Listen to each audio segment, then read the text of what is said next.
This is Sarah Mikesell, and today we're here with Dr. Sandra Godden. She is a professor at the University of Minnesota.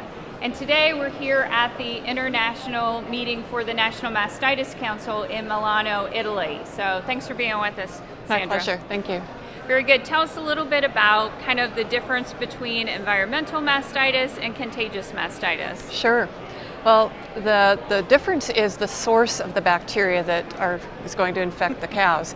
Environmental mastitis, the source of the bacteria is coming from the environment. So that could be dirty bedding in the stalls, manure or water, fecal material in the alleyways, anything the cow's udder comes into contact with on the way to the parlor, basically. So the bacteria are coming out of the environment.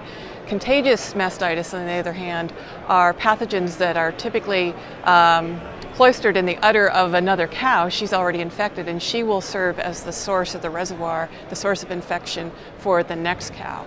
And contagious mastitis is typically transmitted during milking, where milk droplets from an infected cow make their way onto the hands or onto the milking units, and then that gets put onto the next cow, and then she becomes infected. So it's transmitted cow to cow as compared to out of the environment.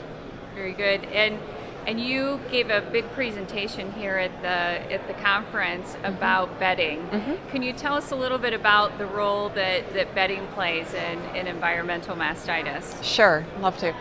Well, the cow spends at least 75-80% of her day out in the barn, and Right. hopefully at least 12 to 14 hours lying down on a comfortable surface on bedding. And while she's lying down, obviously her teat is in direct contact with whatever bedding material she's lying on.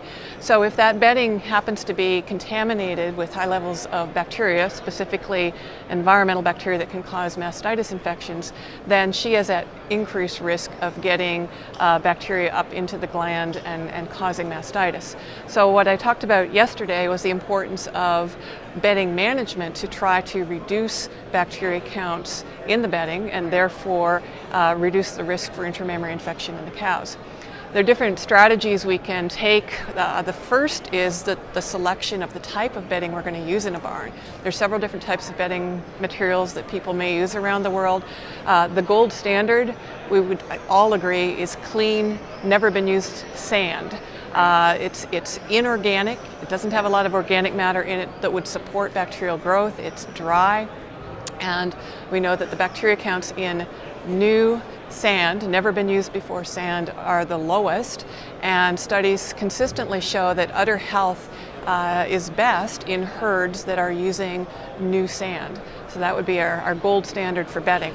But people can't always use new sand. Maybe it's not available, or it's too expensive, or perhaps their manure handling system won't handle that material very well. So people look at other bedding materials, like other organic materials like shavings or straw, which has been used commonly in the past. Reclaimed sand. Some producers will set up their system where they can recycle sand. They wash it and try to dry it and reuse it, so that saves them buying sand all the time. And most recently, people are looking into recycled manure solids. So they take manure solids from alleyways and wherever, they put it through a press to squeeze out all the water, or as much water as they can, so they get this relatively dry, fluffy material. It's very comfortable, and they reuse that as a bedding material. It's very comfortable, like I said, but it's manure. Right. So it has a lot of organic material in it, and it will support a lot of bacterial growth. So depending on what type of bedding you choose, like I said, new sand is best. But if you choose one of these other types of materials, the bacteria counts can be higher, and if it's reclaimed manure solids, it can be significantly higher. And people who use reclaimed manure solids as their bedding material do have more challenges in controlling udder health, preventing environmental mastitis in their herds. So then I talked about what can we do with those bedding materials to reduce the risk. And the bottom line is, what we know so far is you have to keep it dry as possible. And if you're using sand, especially reclaimed sand, it's important to wash it, to clean it well before you reuse it, to try to remove as much of the organic matter as possible. So those are the rules of thumb. Low organic matter in sand, and keep it as dry as possible for all bedding materials. Because changing, going from manure to sand is a huge investment, right? I mean, it can be. Yeah. I mean, if you've made that decision to go this route, correct. then going back, or not going back, but just making a big change would be a big Correct. investment. It's a big decision to change, to alter your system, to Right. change the type of bedding material you're going to use, or it can be.